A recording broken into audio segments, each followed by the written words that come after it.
عشان كده الانسولين هو الهرمون المسبب للسمنه والسمنه الحشويه وتراكم الدهون تحت الجلد وتراكم الدهون في العضلات وتضخم العضلات. عشان كده بتوع الحديد بياخدوا الانسولين عشان يكبر العضله بس على الفاضي، لانها عضله نشويه دهنيه. وموت في الناس.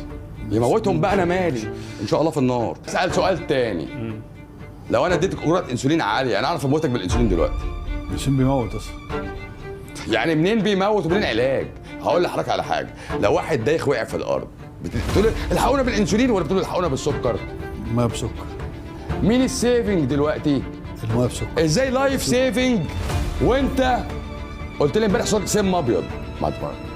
يعني انا ازاي؟ ما بقولش حاجه، انا بسمع بس. طب هنرجع تاني للقمر ده. ماشي. بص يا باشا، اللي بقدمه محدش عارف يتمنه ولا يقدره. يعني انت بتاخد مني اوردر بسيط، امنع هتبقى كويس في كل حاجه. وكان الناس بتستغرب ازاي اسال على الاسئله دي. انا كنت حر، كنت بقعد مع العيان في الاول ساعه ونص نملى مع بعض الورقه، لان كنت بعمل الدراسه عندي بقى، مش هي دراسه بكملها مش تطبيق. وعشان ارسم تراك صح كنت لازم اعمل سيرفيلانس صح.